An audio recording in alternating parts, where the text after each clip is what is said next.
sorry. It's recording. Sorry, Deirdre, you let me know when you're ready. Oh, I see you're recording. Yeah, sorry. Okay. So I'm going to call our Finance Committee meeting to order. I'm Jody Garzon, the chair. This is a meeting of Wednesday, May 13th. We have on our committee with us tonight, Pete Berube, Sean Power, we have Jim Borgman, Doug Riley, Craig Schultz, see Katie too, just coming on. And am I missing anyone? And Kathy McGinnis.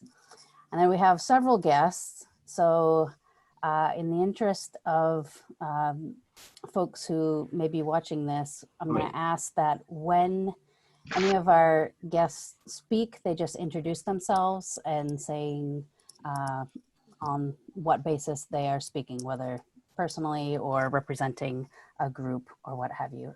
Joyce Boyardi has just joined us as well. So I believe we have everyone on our committee. I don't Madam Chair? know. Yes. Yeah, I was just going to say, does the select board need to call to order? We have two members present, so in order for us to participate in the conversation, we're going to have to call a select board meeting to order as well. I don't see the chair on, so I will, as vice chair, I will call a select board meeting to order.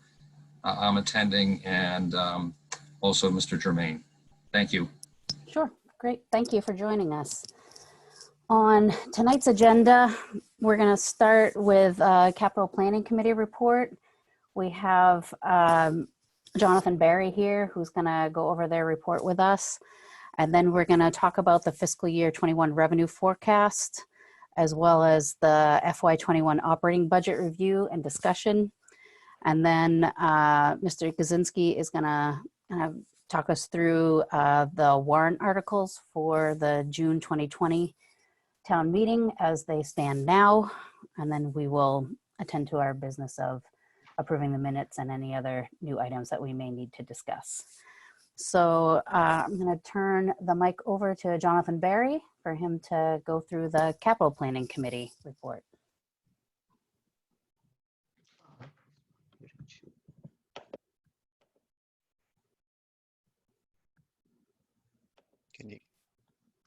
Can everybody hear me okay?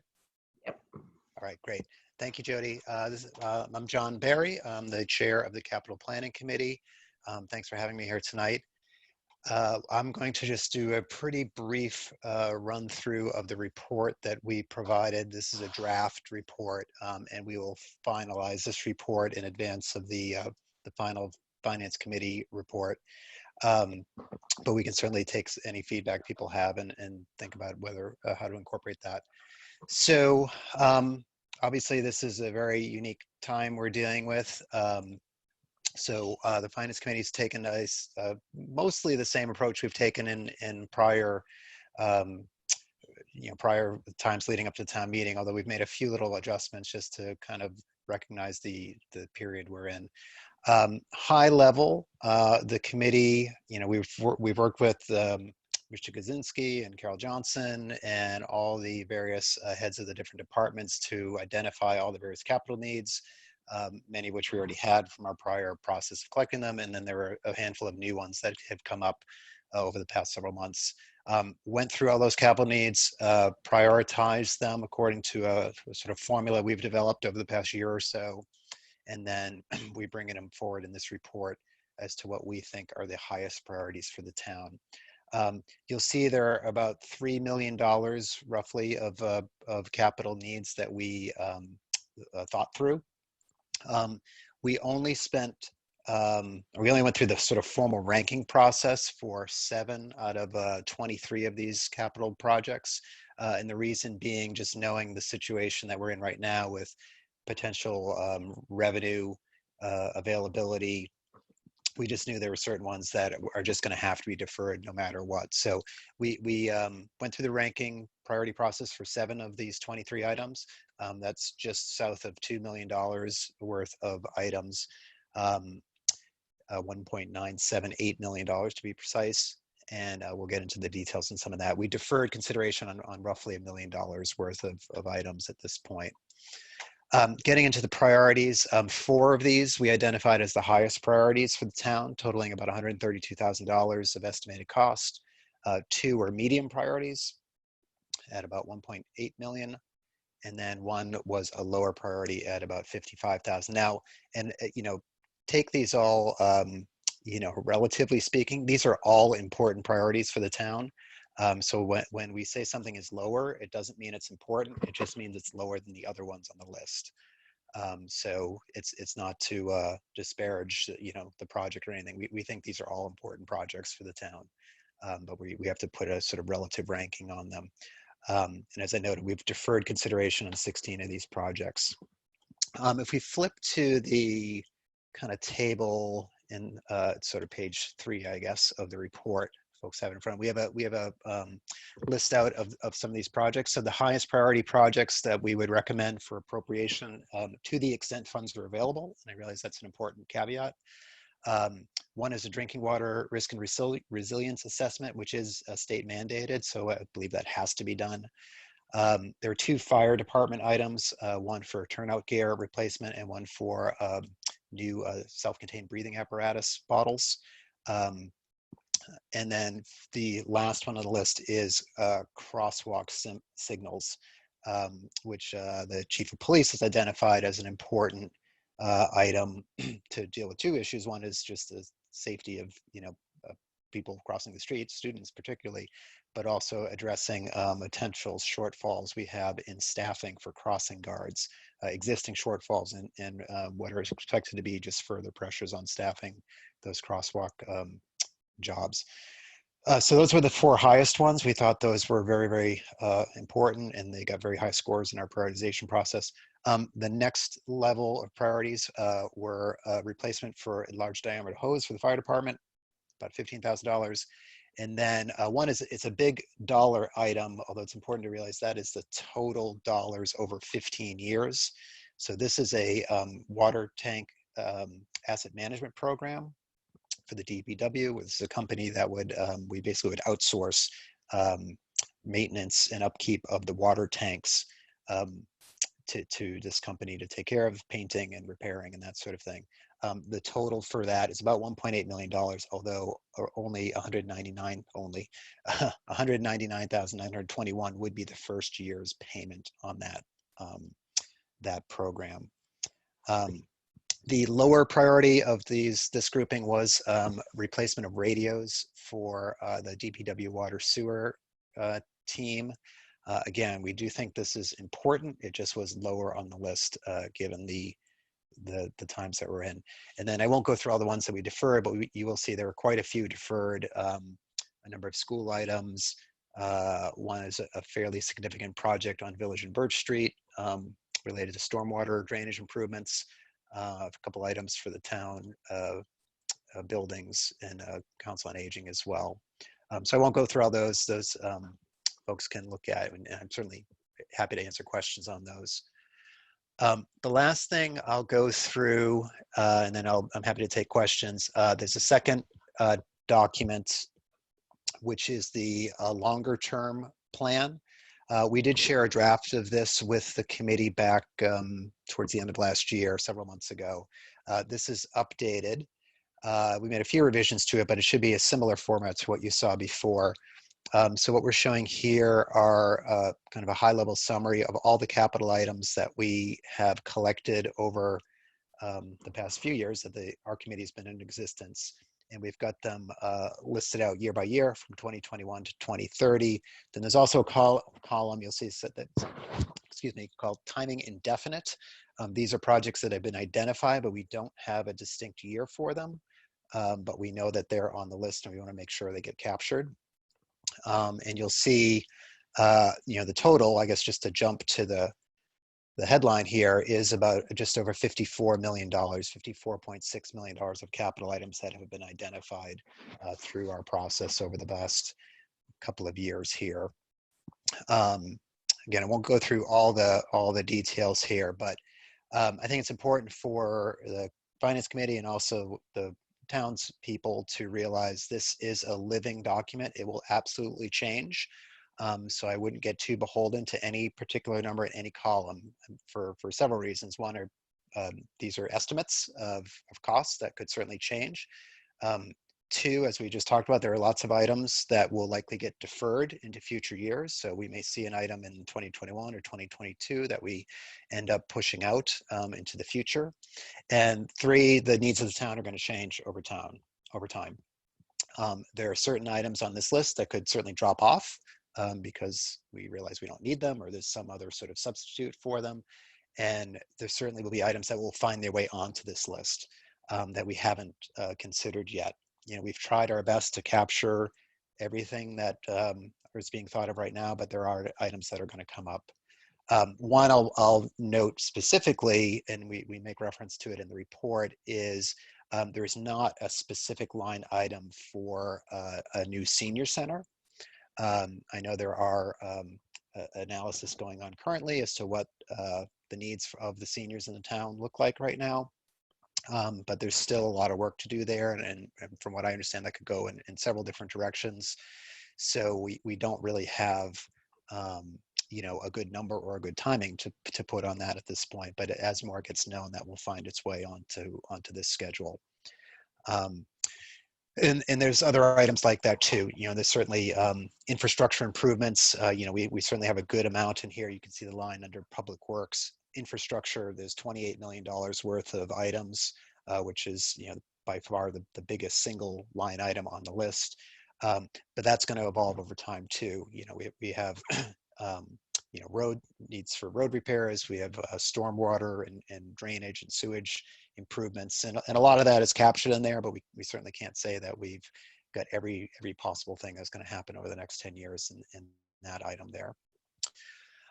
Let me pause there, and I'm happy to take questions. I know you've got a full agenda, so I don't want to take too much time, but I'm happy to take any questions folks have.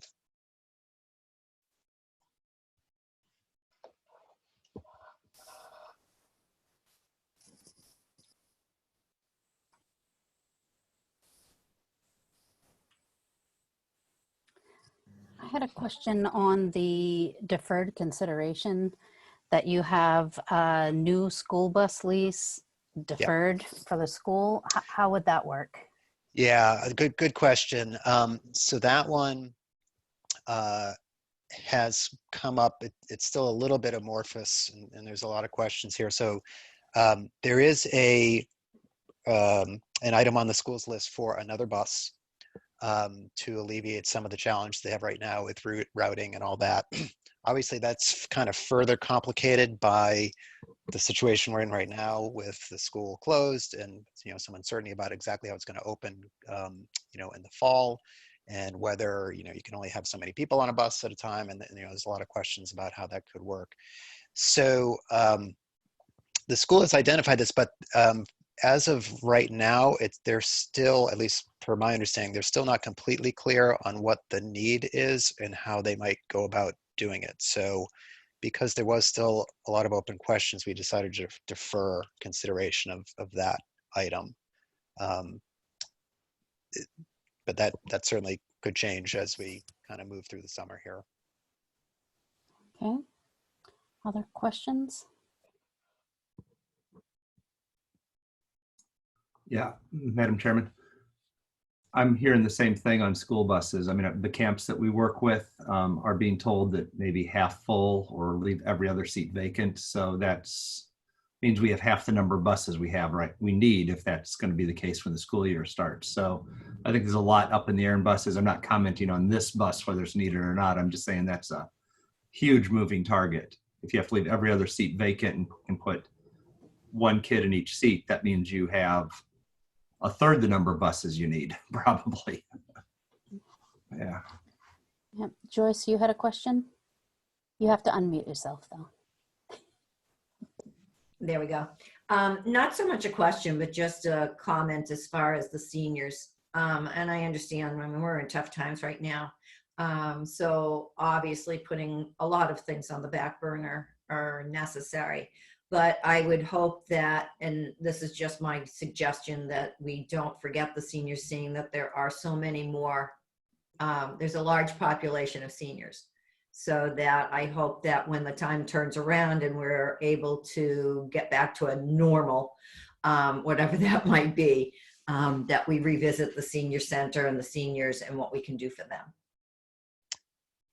Yeah, absolutely. And just to be clear, we haven't deferred any items related to a senior center. It's just that analysis is currently underway and kind of in progress. So we as a capital planning committee, we don't have enough information to put anything on the schedule yet. So we haven't deferred any recommendations there. It's just we're still waiting to hear more about how that might unfold. Madam Chair, Yes, go ahead, Mr. McCaffrey.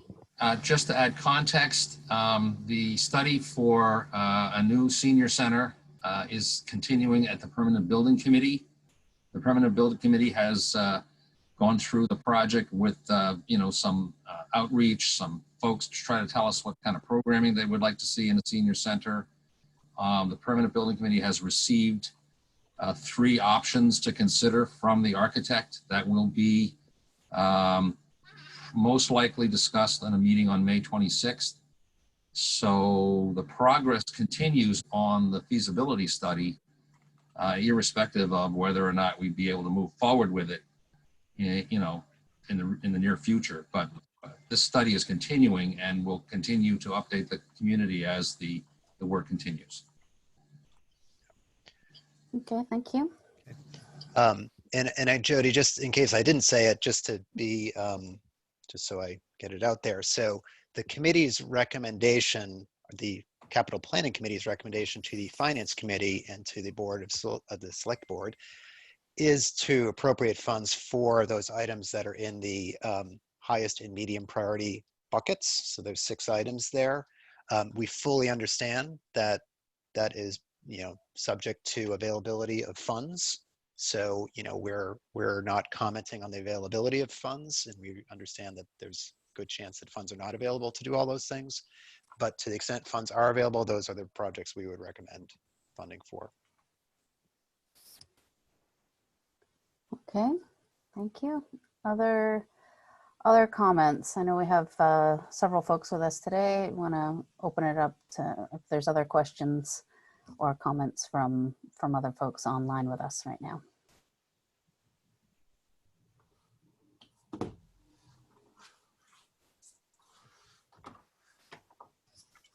All right.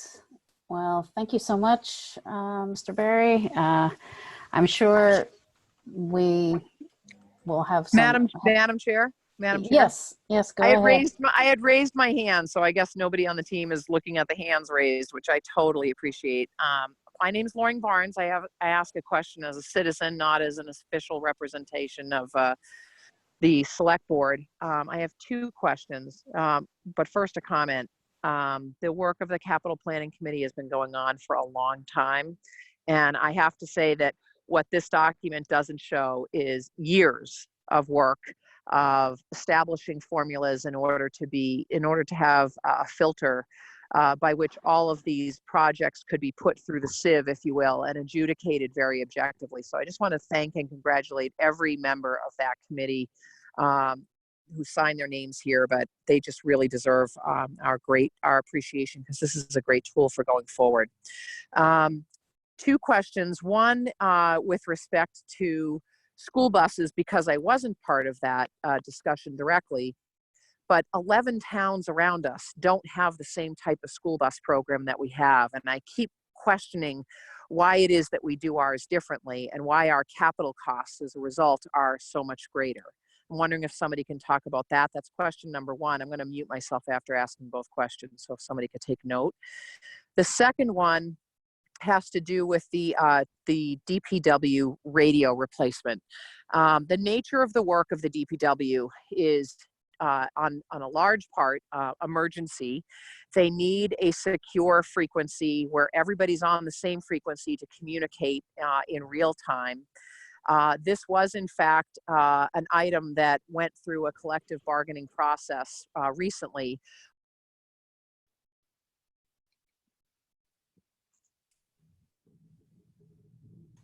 Lauren, I think you've muted yourself.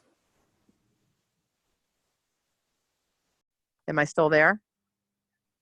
Yeah. Now you're I back. hear you now, yeah. Okay, sorry, I apologize. I was asking about the DPW radios. So I don't know if that's where I left off, but I apologize. Gripping my phone.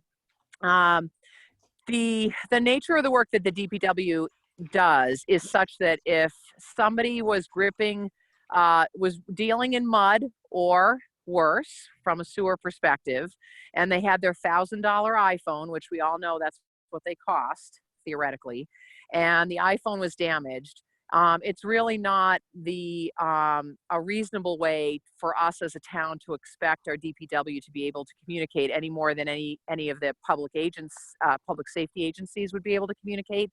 So my comment with the question is, we will have a more or less $15,000 surplus, which is shocking, coming out of snow and ice by virtue of Mother Nature.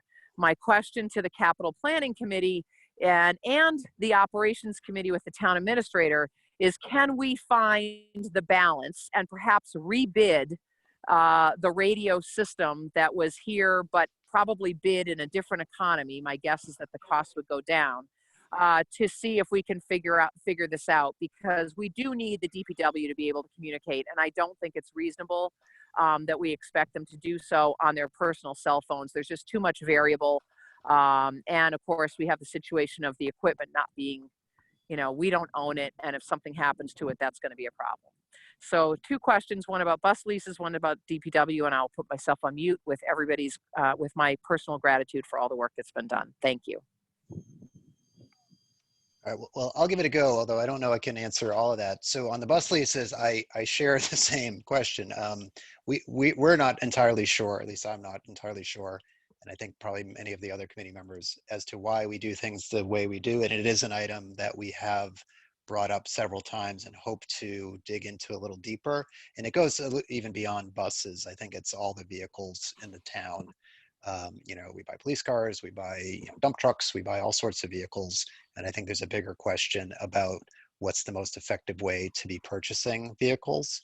I can't speak specifically as to why we do buses the way we do them. But it is an item on the capital planning committee's list to dig into in the future. For the radios, absolutely, you might miss my initial comments. These are all important items, all these ones that we looked at. We agree the radios are very important. It is these folks should not be using their iPhones to do their job. That's not appropriate. It's just that in the list of items that we consider, that was at the lower end of the list. The capital planning committees, it's not necessarily our mandate to opine on where the money should come from. I think, between the finance committee and the town administrator and others, if as you said, there's money available from the snow budget and it could somehow cover that cost, I think that's up for this committee and the Board of Selectmen to decide to kind of move that up the list. We're just opining that of the 7 items that we looked at, that came in 7th place in the priority. But if we can find money for it, that'd be fantastic. If we find money for any of these things, that'd be fantastic. May I ask a question, Madam Chairman?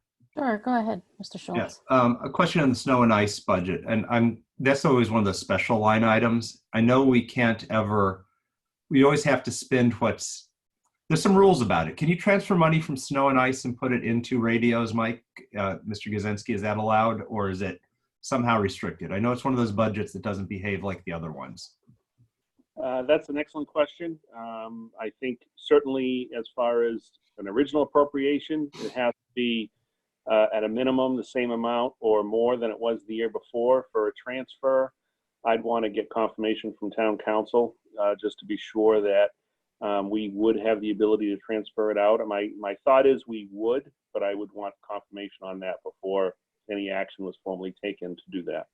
Yeah, I have no problem with the concept of doing that. I just want to make sure that it's one of those weird budgets that doesn't behave like the other ones. And the other one is on the school buses. The schools lease their buses, isn't that correct?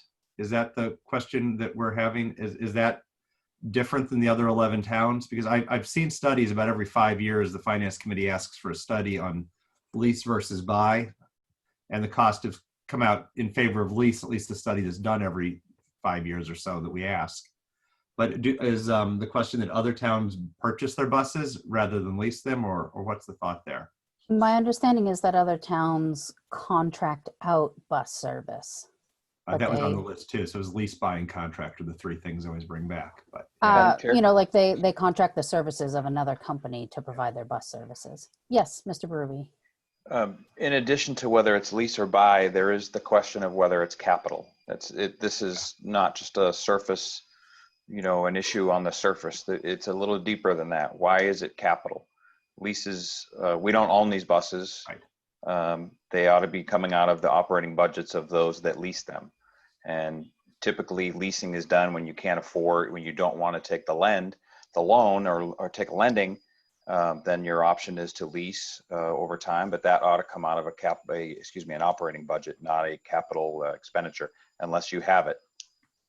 Yeah, and I agree. It's not I don't think it's a capital item, but I've always believed it's a free cash based item, but not capital. And that's, I think there's many of those things that if we took money and increased the budgets to cover what's historically been paid with free cash, that's a great way to do it. I have no issues with those thoughts, but trying to find the $70,000 in an existing operating budget, I don't think is feasible at this time. Yeah. Madam Chair, hopefully in the short or intermediate time, we can fix that. It won't be done it won't be fixed this year. Yeah, it's not going to be a 1-year process. That's Right. for sure. Yeah. Right. I don't think it'll have any impact on this year's budget, but I do agree with you. It's not capital. It shouldn't be treated on the capital list, but it is a use of free cash at this time. So until we figure another way to allocate those funds, we have to deal with that. One of the items that I remember Mr. McKay talking about with the snow and ice budget is that if we do not spend the entire budget this year on our current needs, that he was looking to use the funds to replenish the salt shed. Right. And kind of buy ahead. So it might not be that those funds are just free for whatever, but that we could buy ourselves a little bit ahead for next year's snow and ice budget, not knowing what would come next year. And that's been the trend that we have done. We've Yep. always prepaid to get those costs in now because it's far less expensive to buy salt right now than it is in February. Yeah, imagine that. Yeah. Other questions? I will note that if someone tries to raise their hand here, because I'm the chair, but I'm not the host of this, I won't see it. So you're gonna have to basically use your voice in order for me to notice that you want to speak. So I do apologize for that, but we're doing the best we can, and Deirdre's doing an awesome job for us.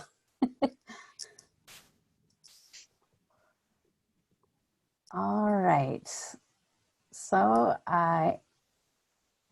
hearing no other questions or comments on that, I will thank you very much, Mr. Barry, and all of the other members of the Capital Planning Committee. You know that we very much appreciate everything that you guys have been putting into this over the past few years. And this just highlights how important it is, because having these kind of vetted and ranked and what have you just makes it so much easier for decision making across all of our committees. So thank you so much for all your work. Well, thank you. We're happy to do it. And we'll share with you a final version of this report in advance of when you need to go to publish your larger FinCom report. Thank you so much. We All appreciate right. it. Thank you all. Thanks. So now I'm going to ask Mr. Gazinski to walk us through, and Carol Johnston, on the fiscal year 21 revenue forecast and where we are now. Thank you, Madam Chair. So just to back up a little bit, to make sure everyone is up to speed on where we are in the budget process. The Select Board met recently to discuss moving forward in the budget process and to determine the level of expected revenue for next year. And obviously, because of everything that's going on in the world today, there's been a concern, and rightfully so, as to what the revenues will look like next year. So obviously we'd like to begin with the revenue forecast and talk a little bit about where we are with that. As you know, we originally went ahead with a revenue forecast based upon the governor's local aid numbers issued back in late January. And after a discussion with the select board recently, a decision was made to base the budget moving forward on a 5% reduction in the original estimated local aid and local receipts. The discussion from the administration tonight will be based on that revenue estimation. If with your okay, Madam Chair, I'd just like to ask if the Finance Director would want to go through just briefly the revenue summary based on the 5% reduction numbers for the committee. And then after that, we can talk about where the administration is at in regards to looking at how we're going to format the budget for FY21. Sounds good to me.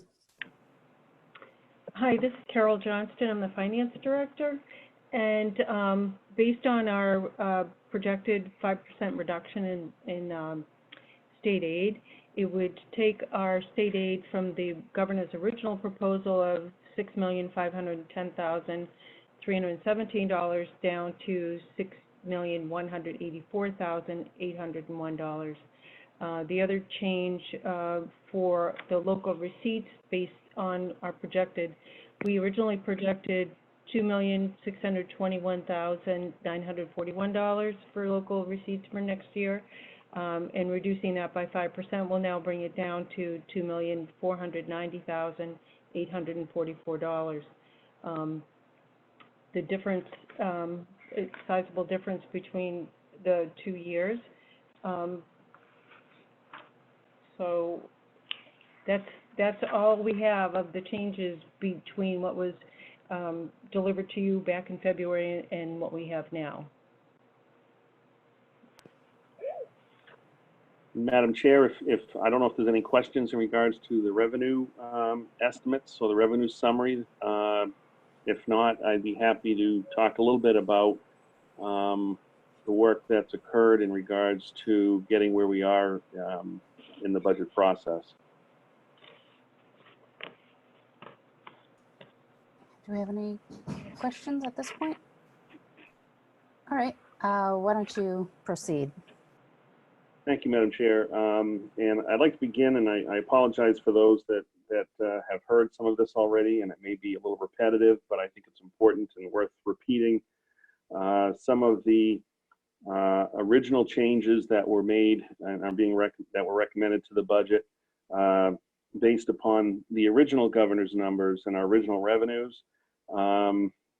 Language is important, so I will preface my remarks by saying that when I use the word cut, it means a cut to the requested budget. So in not all cases, it's a cut to the current operating budget, but a cut to the requested budget for FY21 from the department heads. And I just wanted to highlight a few of the more important or bigger issues on the cuts. Again, the original reductions from the requests. Some of those include a reduction in the elimination of the position of the part-time IT director, which was at an amount of $50,000, and then increasing a consulting service line for consulting services for that work of $20,000. Another change that's being recommended because there's a vacancy in one of the facility maintenance positions, that position be eliminated and that the town bring on a private cleaning company to do the work to create some additional savings for the town. Another item I think of great importance is looking at trying to improve and streamline our operation in regards to school crossing. We are recommending the elimination of the crossing guard positions, which will reduce the wages and salary line item for that in the amount of approximately $53,000, and instead install a series of crosswalk signs and lights at a cost of $40,000, but that would be a one-time cost. You did see that in the capital plan that you just reviewed, as well as the fact that the fire chief, in light of the pandemic, has decided to postpone the submission of the federal grant for additional firefighters, paramedics. As I'm sure the Finance Committee was aware, he was looking at bringing on 4 additional staff as part of that grant program. Also, there was a cut of $80,000 from the request from the highway expense line items. There was about a $3,500 reduction from the request of the library, and there were a number of other cuts to other departmental expense lines. So those adjustments were made in the original first cut of the budget to try to meet the revenue numbers we had originally been basing our budget off of. And after the select board met and wanted to look at a 5% reduction in estimated revenues for state aid and local receipts, that required an additional reduction of $159,815 in the municipal budgets and $296,798 in the school budget. That is based on a 65-35 split. On the municipal side, the recommendation at this point that's been brought forward would be a 10% reduction in the salary and wages of all employees that work in the Veterans Memorial Building, with the exception of the DPW and the Board of Health. Those 2 exceptions, mainly because the DPW is mostly funded through enterprise funds, and the impact there from the general fund would be minimal. And the Board of Health, obviously, because of their work on the pandemic. So this will this reduction would necessitate the closing of the Veterans Memorial Building on Fridays. There'll be a loss of 4 hours of staff time, and certainly this recommendation is not done lightly. There's a lot of impacts that we do expect from this. Although I've been meeting with the finance director, and I have been meeting with department heads on the impacts of this, and I think some of those concerns and some of the feedback from the department heads are stressing some of the concerns they have. But I believe if we're required to cut this amount from the municipal departments without impacting public safety and public works, that this would be the best way to go about it, to not have long-term damage to the operations. I would recommend, again, as part of this, that the select board consider how the availability to the public of the building would look like after that, because of the additional stress on the staff for trying to meet the requirements of their jobs with less time to do so. In addition to that, it would also encompass a 5% reduction in the library budget. The library director put together a comprehensive narrative discussing what the impacts of that would be. I believe you all have a copy of that. So I'm sure she would be happy to follow up if there are questions in regards to that. So in your packet, you also have possible reductions based on a 10% reduction in estimated revenues. I won't go through that at this time, but I would say that we are trying to plan ahead should additional cuts be necessary. But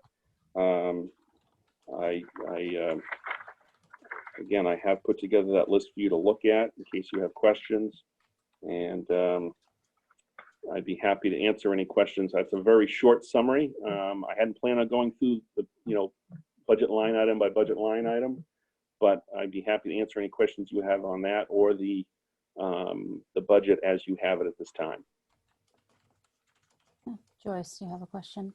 Yes, or again, a statement. Mike, I'm sure you've gone through all of this. I don't envy you.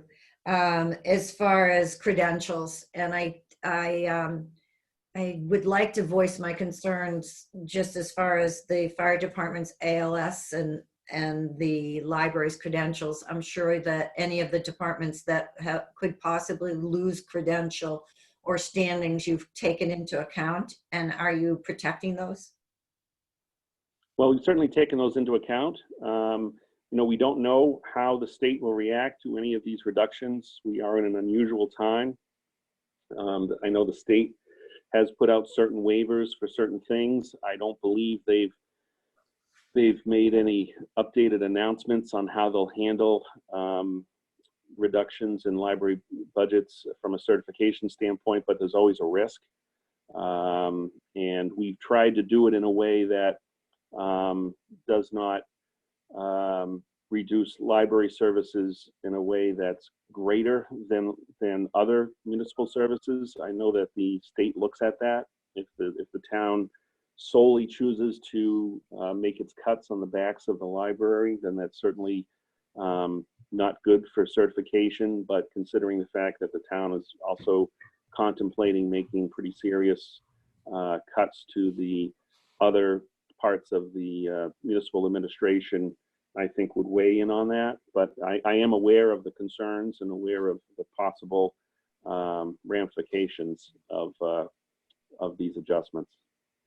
And just one other thing, the cut for the assistant that's been helping the fire chief, does the amount of grant money that he's been able to pull in, if he has to start being the assistant again and is unable to pull in that grant money, does one offset the other? I mean, I don't know. Actually, just clarification, I know the chief had put together, the fire chief had put together a list of possible cuts. Those cuts are not on this list. So the 5% reduction does not include any of those cuts that the fire chief outlined in his memo.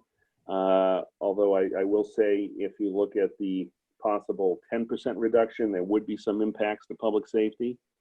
But at this point, we're not contemplating those cuts. But I did wanted to point out that certainly there's an established need because of the aging population in Millis, that there will be a need for some greater public safety services, including paramedics and so forth. So I think that was the reason we were looking for additional professional paramedics and firefighters. But because of the conditions currently, that'll have to be put off at least a year. Okay, thank you. Madam Chairman? Yes, Mr. Schultz. Yeah, I understand the reasoning behind looking at a 5% cuts, and that makes sense to me. My comments are just at the 10% level. Just two of them that I find are cuts that are on paper that never actually materialize are always the overtime cuts. Cutting overtime basically means, unless you're going to tell the police and fire that when they have somebody out, they're not going to bring somebody in, which I know is not going to be the case, and nor should it be the case. If we have a need for a fireman or a policeman on duty and we have to pay overtime to get them, of course we'll bring that person in to do it. So those cuts to overtime always result in reserve fund transfers. So basically, I don't see a $45,000 overtime cut in the 10%. I see a $45,000 reserve fund transfer. So if we're going to start reducing overtime hours in the budget, I would request that we increase the reserve fund to cover that $45,000, which puts us back at a net neutral position, really. So cuts to overtime, I find rarely, if ever, materialize, just because you have to spend it. And my second thought was, I don't see any, if we do the reductions at the Veterans Memorial Building, will we have overtime, not overtime, will we have unemployment ramifications for those? So I'll take your points in order. I certainly hear what you're saying in regards to the overtime. I'd be happy to debate the issue. However, I don't think we want to take up time tonight with that, since that really is the table currently. What I would say about the Veterans Memorial Building, it's my understanding that unless there's some special laws in place now that individuals can only apply for unemployment if at least 20% of their hours have been cut. Okay. Here we're looking at 10% at most. So I do not believe that would have unemployment ramifications. I have checked with Labor Council on that. And are we self-insured for unemployment? Because I've worked for employers that are, and you do a cut and you really only realize 60% of that cut in some cases. We certainly are self-employed. So any self-insured. So any actual layoffs that would result in individuals filing for unemployment would result in additional costs in the unemployment line. Yeah. And so I don't disagree with the considering those cut levels. I think it's a moving target, and I think 5% is a reasonable place to start looking.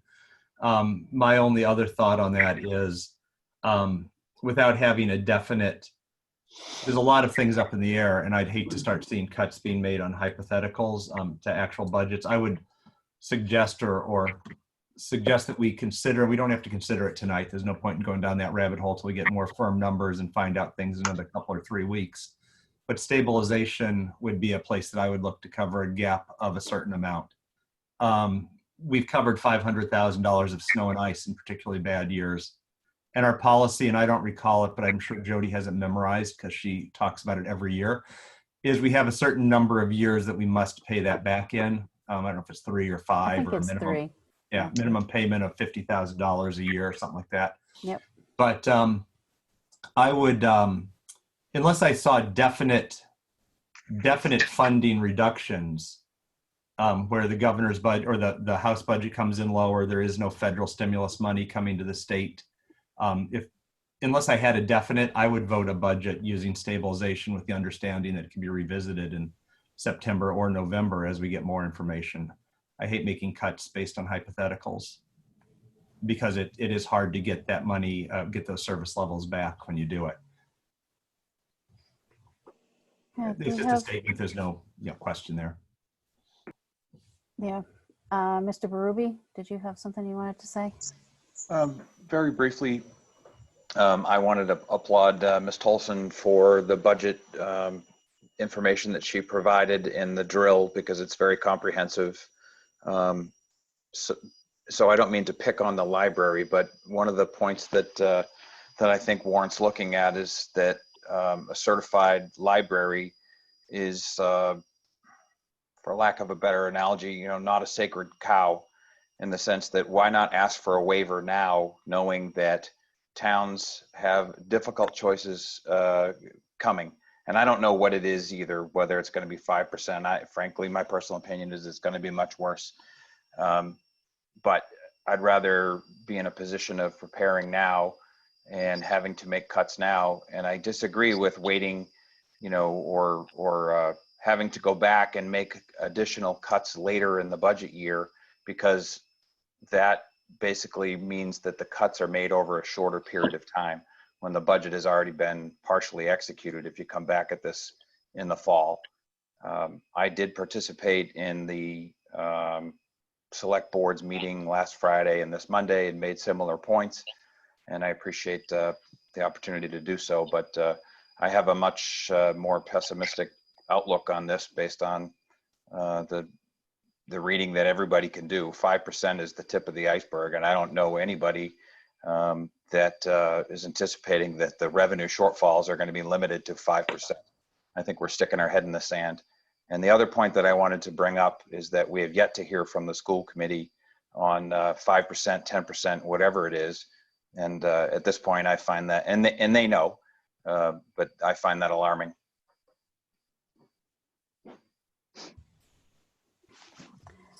Thank you. Do we have? Madam Chair, Yes, Lauren. am I unmuted here? Okay. I've got, yeah, Kathy, go ahead. Should I? Okay. I'm curious, Mr. Guzinski, will Monday evening hours be open at the Veterans Memorial Building? Madam Chair, if I may. Based on this scenario, yes, Monday evenings would still be open till 7:30. And once again, through the chair for Mr. Kaczynski, has the board of the select board discussed your recommendations at all, Mike? They have discussed them at a meeting. I believe the board is going to be meeting again this coming Monday. And at that time, we'll have an opportunity to discuss them in greater detail. And then perhaps vote? It could be as early as Okay. Monday, or it could be in some, meeting sometime after that. But I know they're meeting Monday for the purpose of discussing the FY21 budget, as well as reviewing the articles for the annual meeting warrant.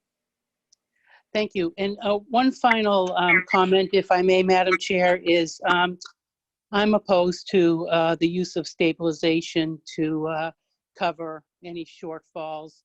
I've never been one to appreciate the word must, as in must be repaid within 3 years, because who knows what could happen again and again and again. And once you take out a stabilization that took that long to put in, Madam Chair and members of the board, it takes all that longer to replace it.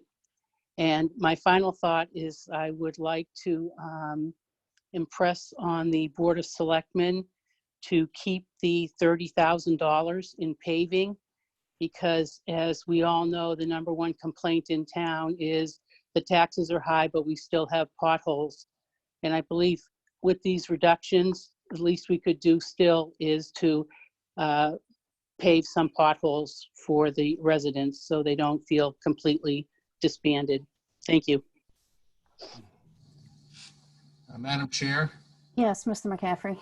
I would like to just make a comment to follow up a little bit on an earlier statement about the school department. The school committee chair participated in the select board meeting at our last meeting, where we discussed the reduction in revenue expectation, and the school committee chair, I don't want to put words in his mouth, indicated that the school folks would work collaboratively with everybody else to see if we could get to the end point here. So I don't believe they're here tonight, but he certainly indicated, although he can't speak for the board, but he did indicate a willingness to work with all of us. So I don't want to leave that comment unsaid. Thank you. Yeah, and Madam Chairman, Yeah. the school committee has always hit whatever revenue number is assigned. I mean, when it's cut, when it's increased, they've never not come in at the revenue number that's assigned. I will tell you, if you're cutting 5%, my experience over the years is it'll probably be teachers or curriculum or staff, maybe not teachers, but staff in some way, because that's really all the expenses there are in the school. Those are the biggest expenses. So the biggest. But I'll let them speak to that when they come in, and I think it would be good to have them come in. My only view of using the stabilization, and the reason I am in favor of it, if this isn't a rainy day, I don't know what is. If this isn't an emergency, I don't know what is. And having a chance to plan before we start implementing significant cuts, I think the stabilization fund buys us time to FY22 when we may have to make cuts, or even mid-year when we'd have to make cuts. It also would set it up for a time, and not that I'm endorsing it, but if you're going to cut 10% or more from different budgets, I think that it's incumbent to ask the voters if they would like an override. I'm not endorsing it or not, but that's what an override is for, to cover those kind of costs. I am skeptical, but I also feel it's right to put it back in the voters' hands to see if that's the way they go with it. So that's the reason I would do the stabilization fund. I used to lead camping and backpacking trips, and we always told the story about, people without water. They've died with full canteens because they want to ration their water and make sure they have it. And when they die, the canteen's full. And I don't want to be the one that saved all my stabilization money when we're in an economic crisis and not use it and have a great bank account, but not have adequate services in the town. And right now, maybe 5% is a reasonable amount not to dip into stabilization. But at some point, I guess a modified version might be, I would like to use stabilization to mitigate any cuts to no more than 5%. And I'll hash that out a little bit more and try to figure that out, what that looks like in my mind. But I think that stabilization has to be on the table so we don't have, hypothetical crisis level cuts at this point until we actually know we have a crisis. Of the magnitude of the crisis. Yeah. Thank you, Craig. Madam Chair? Yes, Loring. Hello? Yes, can you hear me? Hi, Loring Barnes. Yes, can you hear me? Can you Yes, hear we me? can. Yes? No? Yes. Sorry, I didn't know. I'm looking for your face. I'm not in my office. First of all, I would like to say for me singularly, not representing the board, I'm not in favor of stabilization use at this time. I think that it's the wrong message to say to the taxpayer at a time where they are looking to figure out how they have to borrow, that we can't figure out how to reinvent our government. This is a call to arms for Millis to reinvent its government. It means an all-in approach. I want the taxpayers of the town to know through this meeting that thus far, the lines of communication with the schools and with the finance committee have been wide open, and I think at an unprecedented level. And I want to thank and acknowledge both of those groups who have participated in one another's meetings in order to smooth out this process of debate and to acknowledge the fact that there are no easy decisions. But that's why we all stepped up as volunteer leaders, because we oversaw the process of hiring people who are talented in their fields, and they are in the position of being able to know exactly when to take out the sledgehammer and when to take out the scalpel. And I love dogs, so I'm happy to hear a dog bark. I would like to say that I think that there is no easy answer, but I think we need to look at what the data tells us. And the data is abundant in terms of what the prognosticators who are in the think tanks, the official statewide and even federal think tanks are saying. And they would say a 5% reduction in cost is minimal. I want to say that I'm in agreement with Peter Berube from the Finance Committee that I think we have taken a step, but it should not surprise anybody on this call, because we are all waist deep in this, that we may in fact be looking at the cost associated with a latent town meeting to modify that projection. So I think it is incumbent upon all of us to look at 5% as a baseline minimum. Number two, I want to say that from a private sector perspective, that if you have two businesses, A and B, and A is hemorrhaging customers, and B is asked to be paying for the loss of those customers by legislative mandate,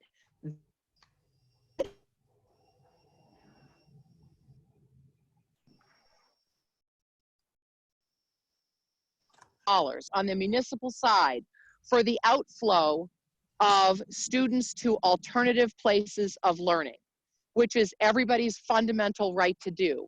But everybody needs to understand that. I happen to be part of the education, the higher education community. I have been poring over a mammoth number of reports. And what they say is that learning is different. The validity of the conventional higher education institution is frankly at question. And where we see the trend is the shift to trade. And I would like to put something boldly out as a singular taxpayer who is invited to this meeting, as is the whole town. And I would like to say on the record, for me singularly, I believe that the data says that the town of Millis has for a long time not been able to support and sustain an independent middle and high school. And that the evidence of that is the amount of money that comes out of the municipal side of the budget in order to provide that. And I would love to see a bold stroke where we look at perhaps merging with another campus.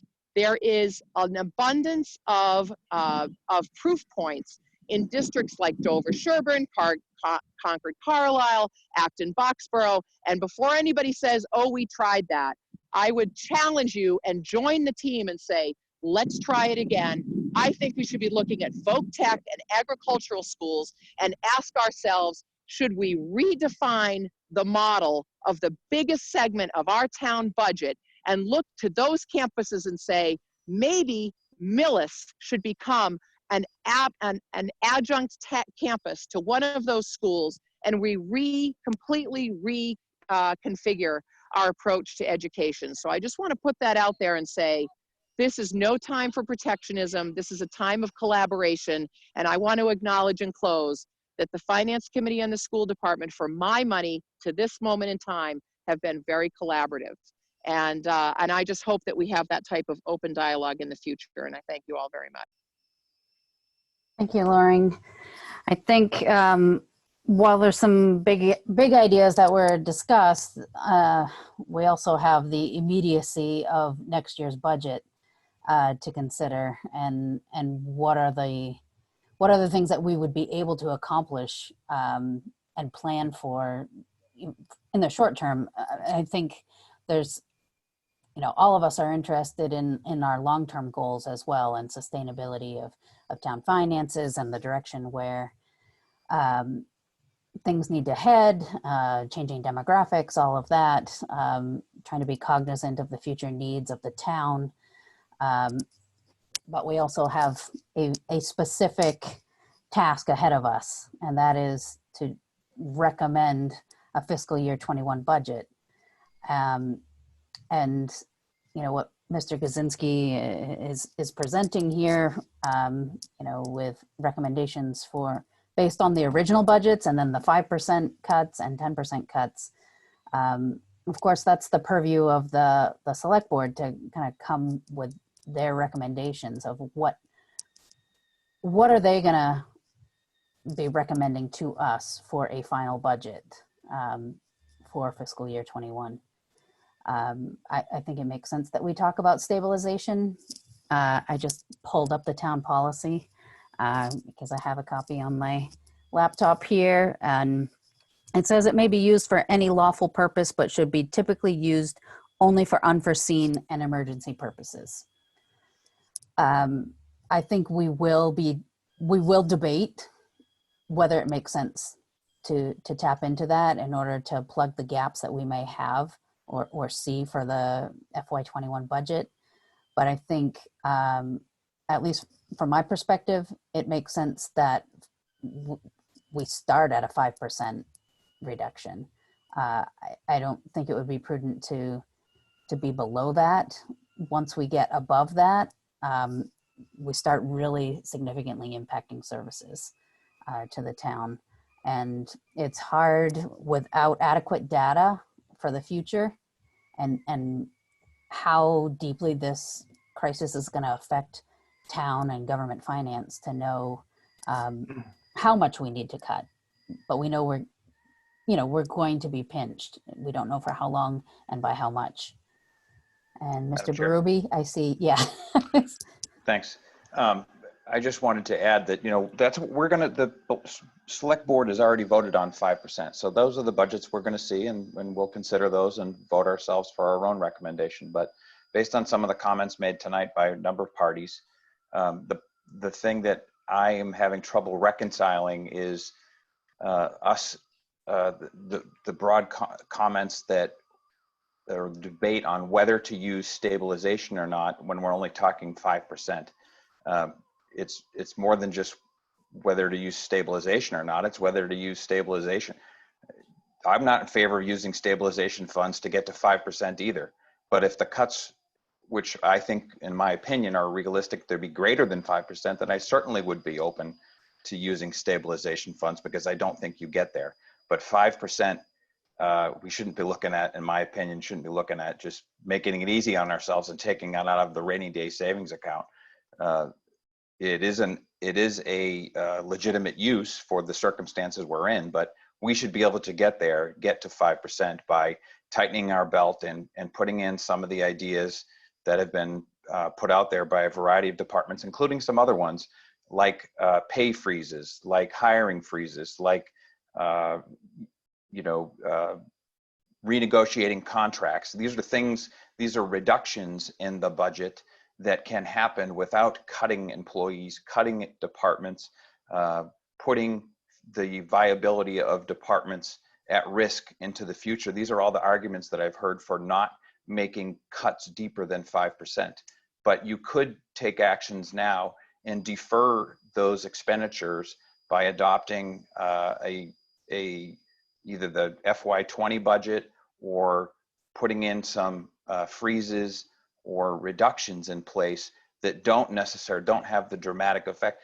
And oh, by the way, if those reductions in revenue don't come to fruition, then you have the money there, and all you've done is deferred the pay raises and other items. In other words, you would have a surplus, and you'd pay that money back to the employees that are expecting those raises now, based on contracts that were negotiated last year and previously.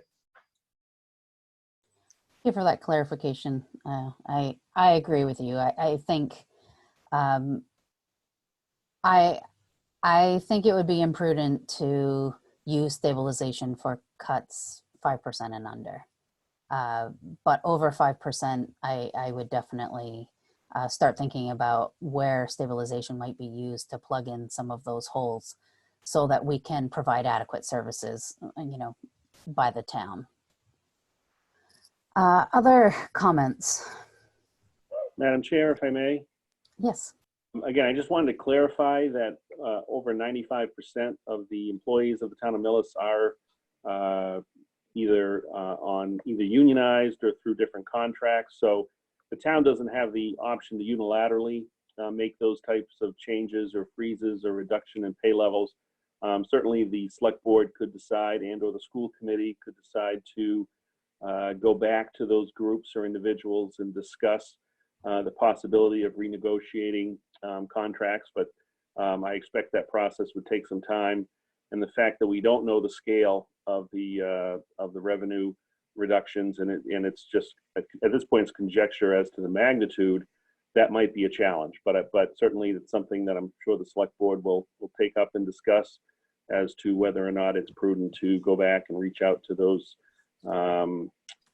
collective bargaining units to see if there's any room for that type of negotiation. So, thank you. Thank you. Other questions or comments?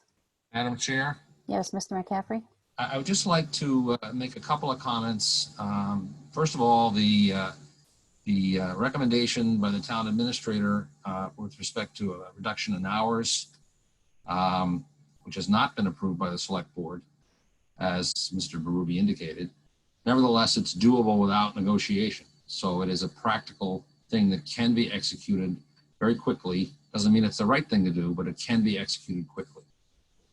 Secondly, I'd like to point out that, and I think everyone needs to understand, I probably all do, this is a multi-dimensional conversation that we're going to be having.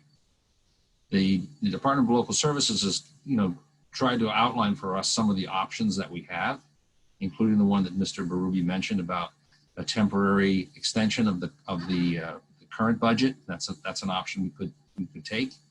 There are also some opportunities that we need them for emergency funding. They're also telling us to be, watchful of the end of year transfers among accounts. So we have to be careful about that. And we're also taking the time to record time our folks spend on COVID related items in the anticipation that there may be some federal money available even without new legislation. So we're trying to take a look at that as well. It's important for us to analyze our cash flow because we need to understand not only what you might expect over the next year, but what we're seeing over the next weeks. At this point, the cash flow is holding up reasonably well. We were a bit concerned about deferring the tax from May to June. It might cost us additional money to borrow the money to operate. But the collections on May 1st were pretty robust. Most of the escrow agents paid on time or paid the May 1st date. And of course, most of our citizens who aren't using escrow are taking the opportunity we gave them to delay payment. But we won't really know until after June 1st as to what the cash flow that is there. So I want folks to understand that we're trying to look at this in a multidimensional way. And it's not simply the creation of this budget, because hopefully there are other things that we will be doing along the way that'll help us get through this period when, we're all just guessing at this point. I guess one of the things we have to examine, as we've all indicated, is at what point in time does stabilization be an opportunity for us to, literally stabilize the situation, so that we can maintain services to our citizens. And we're all committed to doing that. We're trying to maintain the services as best we can. But I don't think we can, we're not writing off any opportunities down the road. And we're just trying to do what we can do quickly, because FY21, is literally only weeks away. Thank you, Mr. McCaffrey. Other questions or comments?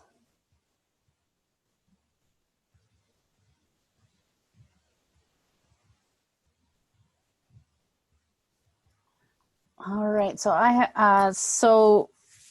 I know that the select board has met to discuss this, and the 5% reductions from the original budget have been discussed. And then next Monday, there'll be another select board meeting. I know that the school committee is looking to meet, I believe, next week, or in the next couple of weeks. I believe that they are going to have their recommendations put together. Once they know kind of what that target should be, whether they should cut 5% off of, what they had already put together for a budget. I did speak to Mr. Conroy. I believe they're in the process. They have their list. They need to have a meeting, and then they can have their budget put together. At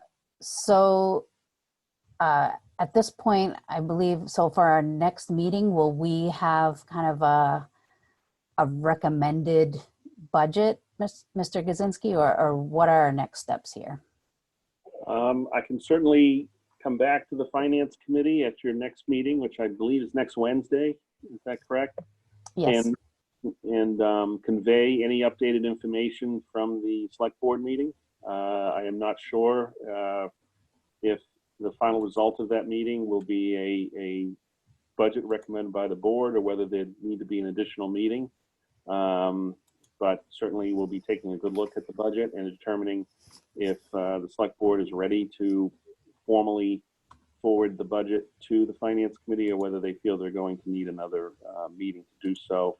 But we're certainly going to spend some time dedicated to furthering the process Monday, and I will certainly forward to the Finance Committee next Tuesday the results of that, and be attending your meeting next Wednesday.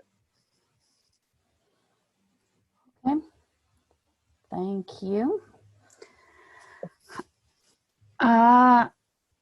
So then I think our next item on the agenda is to review the warrant articles as they currently are constituted. Thank you, Madam Chair. If I may, I will start by saying that this is at best a draft warrant. It's a compilation of articles that have been compiled by the administration based on information we received from departments and boards and committees. The Select Board has looked at a number of these articles, but actually not all of them. And again, the Select Board will be reviewing this draft document at their meeting next Monday, but don't see the presence of an article on here as any type of decision on the Select Board. They are still working on these articles, but in the interest of time, I wanted to forward these to the Finance Committee so you could at least look at them and start thinking about them should they make it to the final warrant. So if you'd like, I can at least run through the draft article by article. And sure. I'll go through some of them fairly quickly because they're regular articles that are taken up every year at the town meeting. And if there are any questions, certainly the finance director and I'd be happy to try to answer those. The first article is the unpaid bills article. We just have a few items on there at this point. totaling only about $1,000. Article 2 is our standard article we have every year to do interdepartmental really transfers from different budgets to right size and be able to properly close out the fiscal year budget. As the Finance Committee is aware, it is a challenge to plan a budget of this magnitude and set it into stone about 15 months before the end of the budget. So we will have some transfers in order to right size all the various budgets, and that will be brought before town meeting. I do expect there'll be also some interdepartmental transfers that will be presented to the Select Board and the Finance Committee over the next 6 weeks as well. Article 3 is our standard budget article. So again, we'll be talking about that in much more detail moving forward. Articles 4, 5, and 6 are our enterprise fund budgets: water, sewer, and stormwater.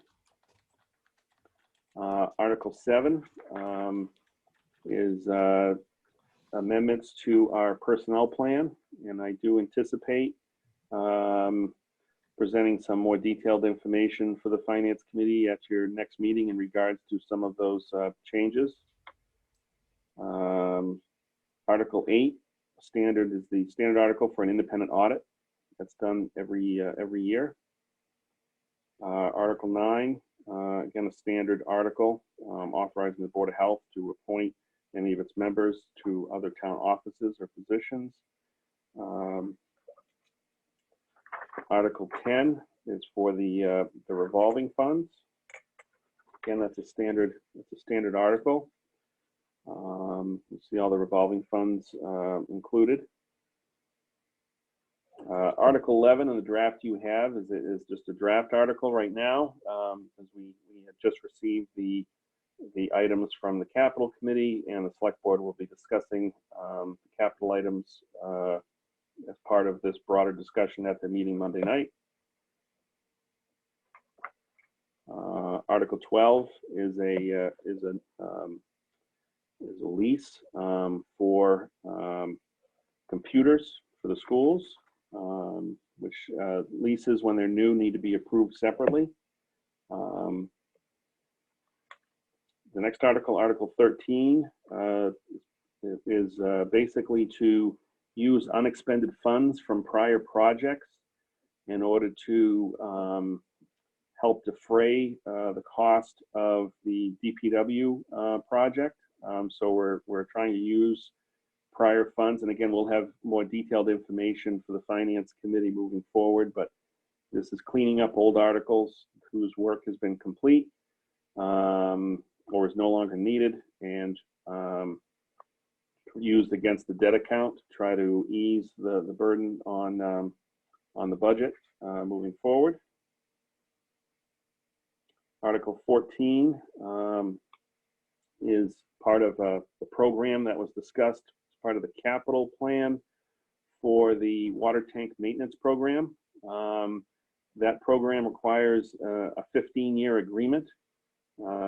So any agreement beyond 3 years, with a company, requires approval of the legislative body to authorize the executive to enter into that contract. So that again is related to that asset management program. Article 15 is for the Community Preservation Fund. Again, that's a standard article for the Community Preservation Fund, and you'll see the different balances and appropriations associated with that.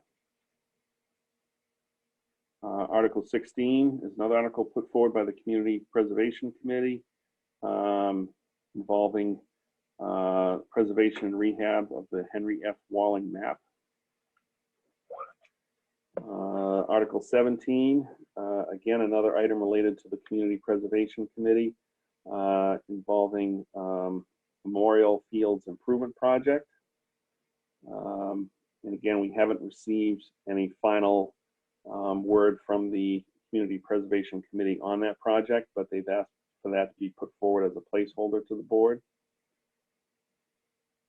Article 18 is the, again, it's been a standard article for fiscal year 2021 personal property interim year inspections and real estate interim year evaluations put forward by the Board of Assessors. Articles 19, 20, and 21 have been items that the Select Board have been discussing for some time. This would provide additional tax relief for seniors in the community. Basically, Article 19 would decrease the age requirement from age 70 to age 65 for the eligibility for the senior tax exemption clause. I think, you know, once the annual town meeting warrant is finalized, we can certainly have the assessor come in and discuss these in detail with the Finance Committee.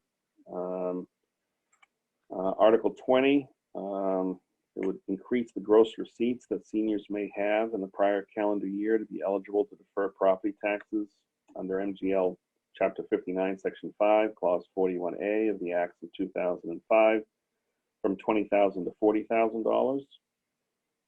So again, it broadens the category of individuals that would be eligible to take part in that program. And Article 21 would increase the value of the whole estate available to surviving spouse, minor child, or elderly person owning real property pursuant to MGL Chapter 59, Section 5, Clause 17D, by approving to increase whole estate value by consumer price index with the Department of Revenue. So again, I would, I think to give those articles justice, I would ask the assessor to come in at a future meeting should those articles remain on the warrant. Article 22, again, was an item that's been discussed by the Select Board for some time. That would change the dates of the annual town meeting and the annual town election. Currently, the election, as you know, occurs before the annual town meeting.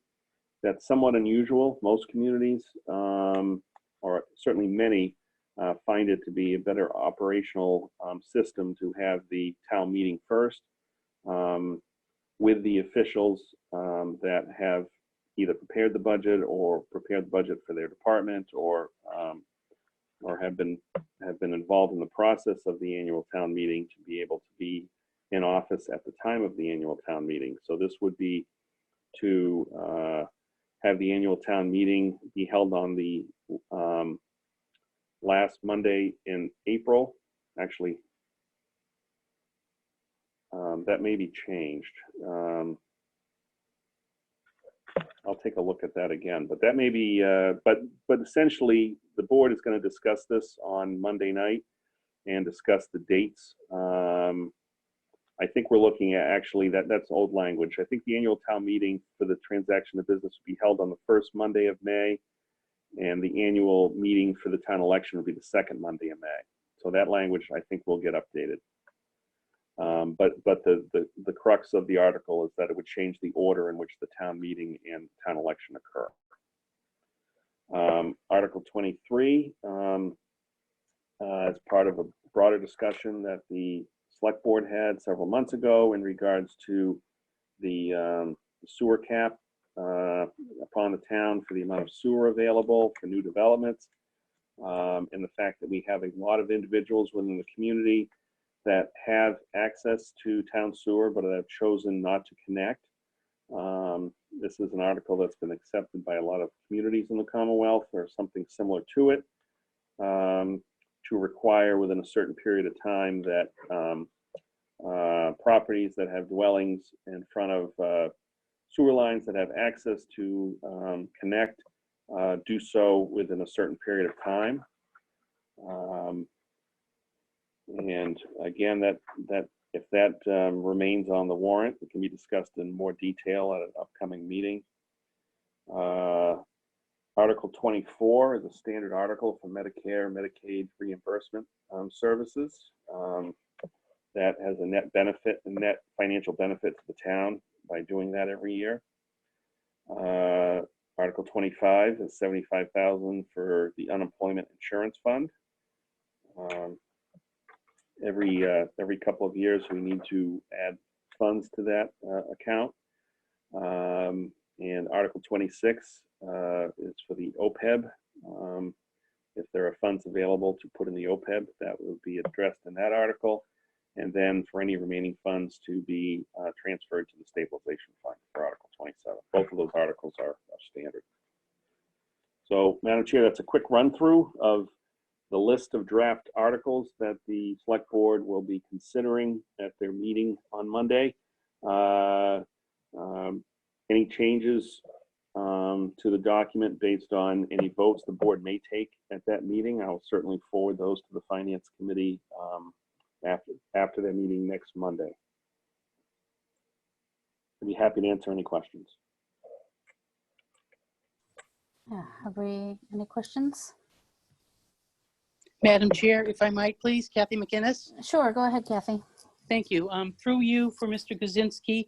Article 19, lowering the age. Is it still incumbent upon the resident every year to refile, or is it once you file on if you're 65, it's forever? Thank you.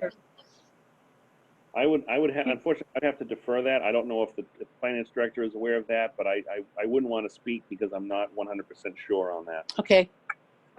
Excuse me, this is Carol. On all Carol. of the exemptions, the residents have to file every year. Okay, thank you.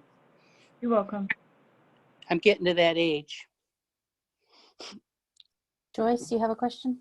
Yes, as far as the sewer hookup, I understand that I was reading through some of it saying that if somebody's sewer is Title V, well, it used to be if your sewer was Title V, then you didn't have to upgrade. You could sell your house. And I saw that it's giving people an option to, if it's under 5 years, you can have a 10-year exempt. But why not just, Kathy Lannon had a point about septic systems and the groundwaters, and that it's still beneficial to having septic. Why can't, if somebody has a septic system that is a Title V, why can't they perhaps give up their rights to hook up as opposed to forcing them to hook up, so that it then in turn frees it up for another area of the town? If people have septic, I mean, in my road alone, we have sewer coming down where we will be hooking up. There are neighbors who have perfectly good systems that they had put in that are working fine. Why not give them the option rather than fining them or forcing them to hook up? Just giving them the option to buy out and just say, that's it, we're not going to do it, and we give up our rights to hook up to the sewer, so that it then in turn frees it up for another development. Just a thought. Madam Chair, if I may.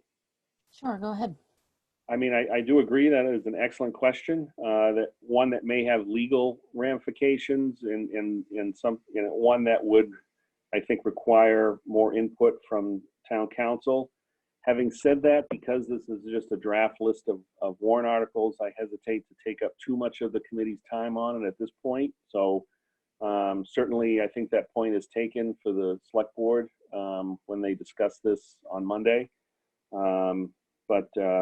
But I know there's a lot of aspects to that would require investigation and further discussion by the board. But that is certainly an item that I've had some discussion with town council on. But I believe my discussion with him that did have some hurdles as far as some legal issues with that approach. But certainly a reasonable question to ask. And if this were to remain on the warrant, I think something we would need, an answer to. Madam Chair. Yes, go ahead, Mr. Jermaine. Part of the problem is once the ability to hook up is in place, the water authority doesn't make a distinction as to who owns the property, because theoretically you could sell the property at some point and then the next owner has the right to hook up. So that gets to be a much more difficult issue at that point. I agree with Mr. Kaczynski. We will get a reading from town council, but I addressed some of that early on with a discussion with the water authority. I can never remember all the initials, but the point is they look at it as the property has that right to hook up, and as a result, they're charging us accordingly. And if they sell the property, even if they've chosen not to hook up, the next owners cannot be denied the possibility of hooking up. So as far as they're concerned, that's a forever process, but we'll get a final legal view on that. I can just tell you what the water authority told me. Thank you. Thank you, Mr. Jermaine. Other questions?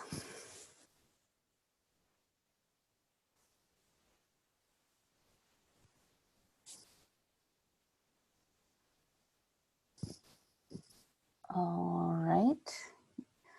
Thank you for doing the first pass over these. I expect most of them will be, pretty standard articles, but we'll look for more information on mostly on the blue highlighted ones that have some information pending on those. All right. Let me get to the agenda. So before we move on to reviewing our minutes from our last meeting, I just want to make sure that everyone's had a chance to ask any questions that they have while we're kind of all still in the meeting.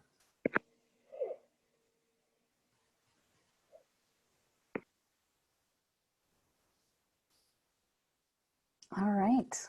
Well, then I guess we'll move on to approving the minutes from our last meeting.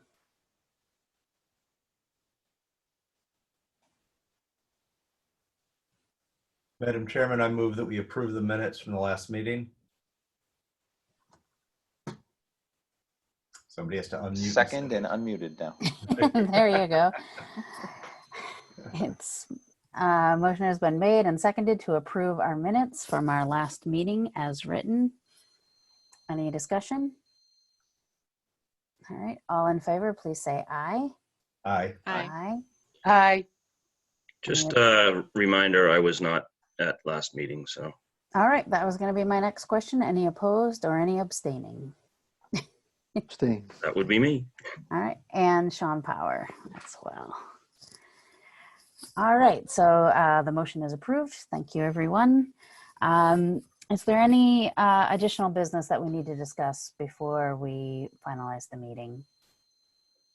Deirdre, do you have anything that we need to know? No, oh, someone's joining now.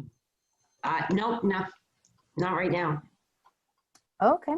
Madam Chairman, Yes. just want to commend you for being close to 7:30, like almost every meeting. This is phenomenal. We should keep this going when we get back together in person, or not get back together in person. Just keep this going. 7:30 is wonderful.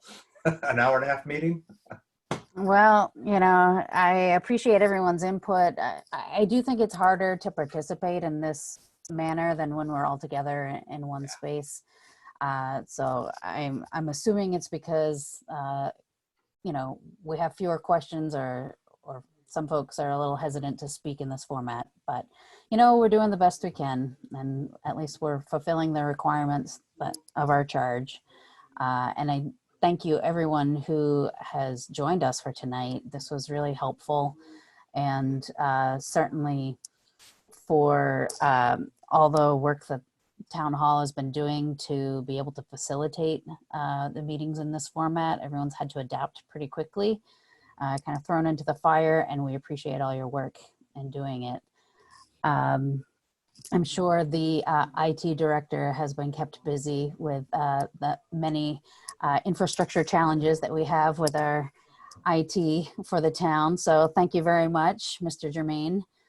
It's been interesting. No doubt. I just want to keep us focused that our final recommendations are going to be due in a month by June 10th in order for us to meet our requirements to print out our report and the reports to go out. We currently have pre-town meeting set for June 24th with the Springtown meeting of June 29th. But our recommendations have to be done by the 10th. So hopefully next week we'll have kind of a more set warrant, and then we can discuss in earnest our recommendations for those articles in the coming weeks. And so I have a request to make sure that we include the glossary in our warrant, which we definitely will. I think that is helpful. It's helpful for me to have reference in our report to that. So we'll keep up that practice. And so now any other comments or questions from the committee before Madam Chair, yes, Mr. McCaffrey. since you're in charge of Zoom, I would ask that you allow the select board to move to adjourn this meeting before you turn us off. Okay, Deirdre's in charge of Zoom. Okay. So.